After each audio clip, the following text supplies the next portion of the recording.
Hi guys, Olive here. Here today to review Tolstoy and the Purple Chair, My Year of Magical Reading by Nina Sankovitch. This book was published in 2011 by Harper Perennial, which is an imprint of HarperCollins, and the paperback comes in at 240 pages. This is a memoir in which the author details a challenge that she voluntarily took on. She decided that for an entire calendar year, she wanted to read one book per day. Now, the author was already an established reader, so this wasn't a way to forcefully introduce the habit of reading into her life, but instead it was a way for her to deal with her grief following the loss of her older sister. Her older sister Anne-Marie had died a few years before she made this resolution, but in many different ways the loss of her sister still felt raw for the author. So she decided that she wanted to take this year to really sit back and reflect and kind of deal with her grief instead of trying to outrun it as she had been in the years following her sister's death. So it was a way to slow down and really process the grief, but it was also a way to honor her sister and her entire family because they had always been a family of readers. There were some rules that the author created for this challenge, of course, and she talks about those toward the beginning of the memoir. In order to have a fighting chance of actually finishing the books that she selected, she tried to keep them around 1 inch thick. That's about how much she figured she could read in a single day. She wanted to pick books that she could have shared with her older sister had she lived. She wanted to write a review of every single book she read, and she wanted to try to do a lot of her reading in this old, beaten up, yet extremely comfortable purple chair that they had in their family home. The author didn't start this project at the turn of a calendar year, though. She actually started on her 46th birthday, which was toward the end of October in 2008. And she did this because her sister was 46, not quite 47 years old when she died. So it was a very symbolic start date. And so, starting on the author's birthday, we go along with her on this year-long journey. We go book by book.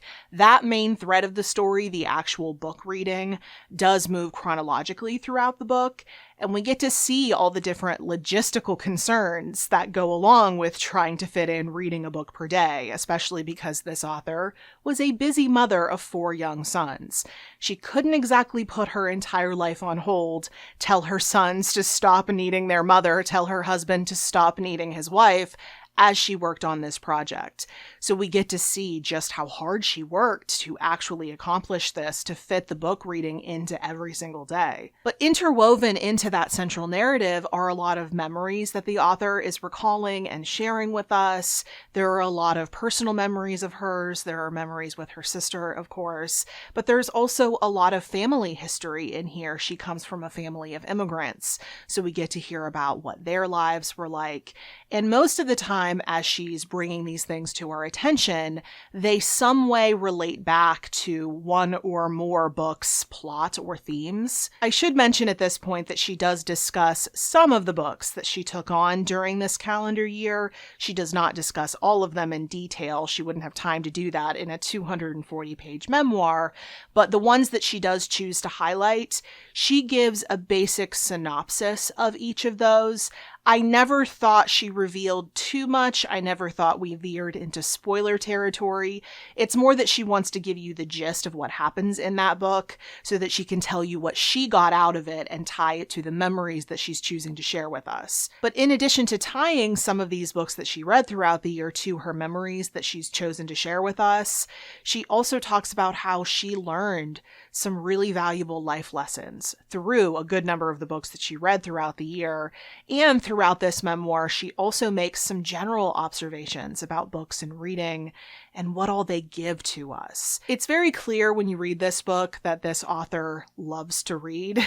If taking on a book per day didn't prove that to you already, you can feel it when you read this book. She takes pleasure in reading, of course, but she also sees the value in it, and she also sees it as a form of companionship. I think any book lover picking up this book will feel a fellowship with the author. They will feel a connection with the author because of that shared love. Books are these magical things that somehow simultaneously provide us with an escape from life, but at the same time, they're mirroring life back at us. So during this year that the author called her hiatus, it was a way for her to put a pause on everything and to not focus so much on her life, but to focus on books instead.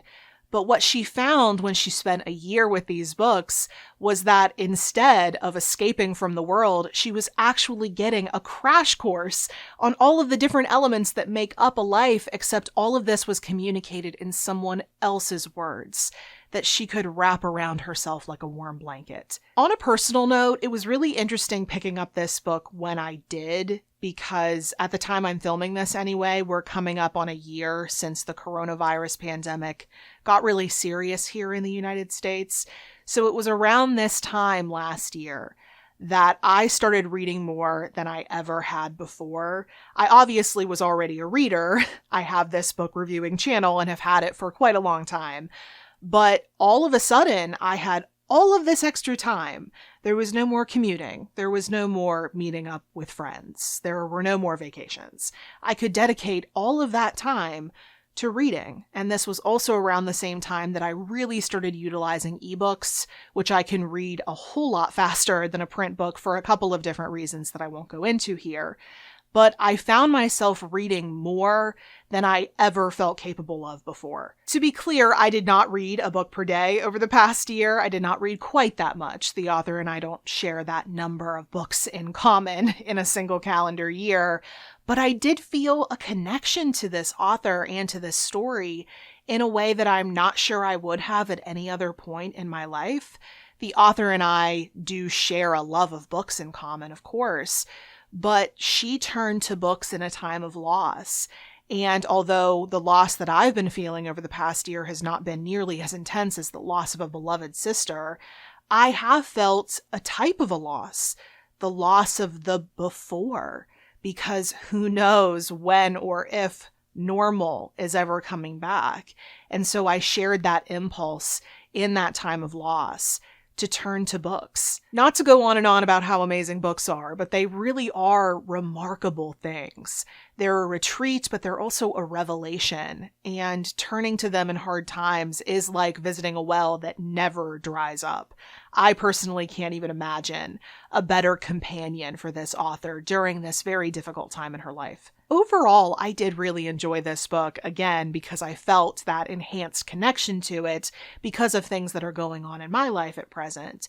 But I do need to note that sometimes when she was writing about her grief, it felt a little detached.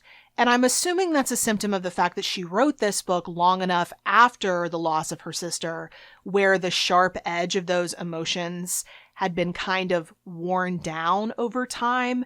If you've ever dealt with grief, you'll know that it never really goes away, but it definitely does lose its edge over time. And I feel that the author was in that space when she sat down to write this book. When she took on this project, it had been about 3 years since she lost her sister. And then this book didn't come out until 2011 when she took on the project in 2008. So I think she was far enough away from the raw feelings of that grief that she couldn't really communicate it as effectively. She would tell us that she felt devastated, but you never really felt the intensity of those emotions through her writing. It's almost like looking down at a body of water. The water is clear enough where you can see the things in the water underneath the surface, but her writing never extends our hand to actually break the surface of the water, if that makes sense. The positive side of that quality, though, is that although this is a book about grief, I wouldn't call it dark or depressing to read. Quite the opposite. In fact, I would call this a comfort read. I think book lovers out there will get those warm and fuzzy feelings that you get when you're conversing with a fellow book lover about everything that they bring to our lives. And you will also walk away from this book with a ton more titles added to your to-read list, because not only does she discuss a number of books throughout the book, she also includes a list of every single book she read during that calendar year at the back of this memoir. So those were my thoughts on Tolstoy and the Purple Chair. If you have read this book, or if you would like to read this book, book, please do let me know in the comment section below. If you would like to keep up with what I'm reading or writing about right now, you can find me on social media. The links to all of my profiles are in the description box below, and also in that description box there will be a further reading section where I will recommend you some books I think you may enjoy if you really loved this one. Thank you so much for watching. I hope you're having a wonderful day, and I will see you in the next video. Bye.